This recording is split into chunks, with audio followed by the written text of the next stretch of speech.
Okay sir, United spirit कैसा दिख रहा है? बढ़िया है सर, जब तक लोग पीते रहेंगे तब तक कंपनी चलती रहेगी। लॉन्ग टर्म के लिए लेकर के रखा जा सकता है?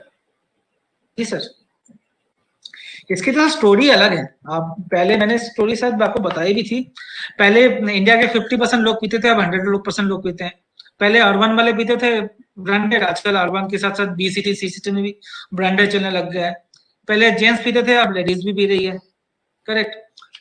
तो धीरे धीरे इनका चलन बढ़ रहा है, कहने का मतलब यही है, अब चलन बढ़ रहा है। मैं ये नहीं बोल रहा हूँ 100% लोग पीते हैं, बट साथ में ये भी है जो पीने वाले लोग बढ़ रहे हैं, क्योंकि ऑफिसेस में लेडीज भी जा रही है तो वो भी अब पीना स्टार्ट किए हैं, तो वो भी एक नया कैटेगरी ऐड हो गया। पहले ये कैटेगरी नहीं थी।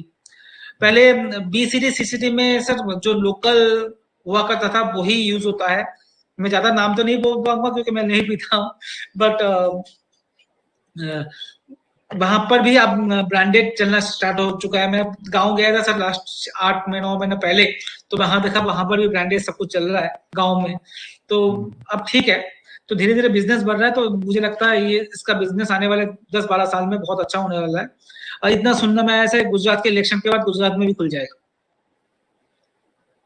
ठीक है, वहां पे लेकिन इसकी कैंपेन चल रही है और वो ये कह रहे हैं कि ये अलग भारत के अंदर में दो हिस्से क्यों हैं, क्यों अब गुजरात ही केवल अकेला है, या महात्मा गांधी केवल क्या गुजरात के थे जो कि वहां पे ड्राई स्टेट रहेगा और बाकी देश क्यों नहीं रहेगा? एक्चुअली क्या सर, अगर आपको बिजनेस बढ़ाना है, क्योंकि हमारा बिजनेस बाहर से आते हैं लोग, राइट, और बाहर जब यूएस से यूरोप से लोग आते हैं तो वो पीते हैं, बी प्रैक्टिकल।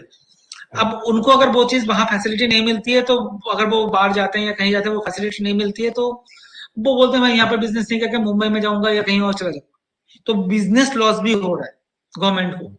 ये सिर्फ पब्लिक की बात नहीं कर रहे हैं, बिजनेस वाइज भी वहां पर हो रहा है, क्योंकि कॉर्पोरेट वर्ल्ड में ये कॉमन चीज हो गई है आज के दिन पे, तो वहां पर ये चीज चाहिए। तो इसीलिए अब मे बी इलेक्शन स्कीम भी चला रहा है कि वो गिफ्ट सिटी के लिए भी एक बात हो रही है, वो जो गुजरात के अंदर में और जहाँ सबसे ज्यादा इंडस्ट्रियल हब और कॉर्पोरेट हब बनाने की प्रयास है गिफ्ट सिटी, तो उसको भी उसके अंदर का स्पेशल लाइसेंसिंग का प्लान भी चल रहा है, या उस पर भी बातचीत चल रही है कि वहां पे अलाउड है। लेकिन एक कैंपेन ये भी चल रही है कि या तो पूरे गुजरात को आप ड्राई से बाहर निकालें और या फिर पूरे हिंदुस्तान को आप ड्राई कर दें, अगर यही करना ही है तो, क्योंकि गांधी जी तो पूरे खाली इतना ही चीज कीजिए सर, दिल्ली मॉडल ना कीजिए, एक के साथ एक फ्री मत दीजिए। ठीक है, तो दिक्कत हो जाएगी, तो सबको आदत नहीं लगानी। वो तो प्राइवेटाइजेशन का फायदा है ना, तो वो तो अगर आपको प्राइवेट लाइसेंस जब दे दिया जाता है बाहर, उससे पहले सरकारी दुकान थी, अब प्राइवेट है, प्राइवेट वाला क्या बेच रहा है, कितना डिस्काउंट दे रहा है उस पे, क्यों कोई एमआरपी लगा सकते हैं आप, इससे ज्यादा महंगा नहीं देना, लेकिन इससे कम का कितना देना है, एक के साथ एक देना या दो देना, क्या फर्क पड़ता है? सर अंदर की बात पता नहीं, मैं किसी को कमेंट नहीं कर रहा हूँ, मगर अगर आपका प्रॉफिट जो है 100 रुपए से बढ़ के 3000 रुपए हो जाता है, 300 500 रुपए हो जाता है एक बोतल पे, 30 रुपए से बढ़ के, तो हर दुकानदार फ्री देगा, क्यों नहीं देगा, अपना बिजनेस बढ़ाएगा। और गवर्नमेंट की कमाई अगर 500 रुपए से घट के 30 रुपए हो जाती है उसी सेम थिंग में, तो हो सकता है। मुझे नहीं पता सर, ये न्यूज से ही मैं बोल रहा हूँ, ना मैं उस बिल को पढ़ा है ना मुझे आइडिया है, बट यही है, गवर्नमेंट को रेवेन्यू भी जनरेट होना चाहिए, साथ में बिजनेस में जहाँ जिसको जो पीना है, बट जिसको आदत ना लगाए या इसको प्रमोट ना करे। ठीक है, बैलेंस बना रहना चाहिए, जो आप कह रहे हैं कि वो ठीक बात है कि अति भी नहीं होनी चाहिए कि बिल्कुल हर जगह यही चल रहा हो सारा दिन, चाय की दुकानें बंद हो गई, जिस तरीके के हालात गुड़गांव में काफी हद तक है। अगर देखा जाए तो आप बाहर निकलते हैं, चाय की दुकान शायद आपको ना मिले, लेकिन आपको वाइन शॉप पहले मिल जाएगी और बड़ी सी मिलेगी।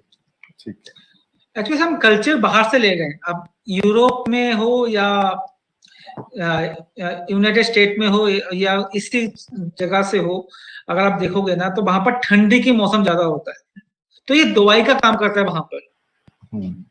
दे वो लेते हैं सर इसको एज ए मेडिसिन, या बोल सकते हो थोड़ा सा शरीर को गर्म रखने के लिए।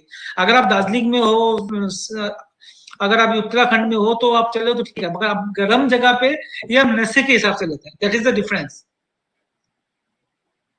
वो लिमिट में लेते हैं, हम अनलिमिटेड में लेते हैं, क्योंकि हमें बांध के रखते हैं, एक दिन में खोल देते हैं तो बोलते हैं कल तो नहीं मिलेगा, आज ही ले लेते हैं। दिक्कत वहां पर है।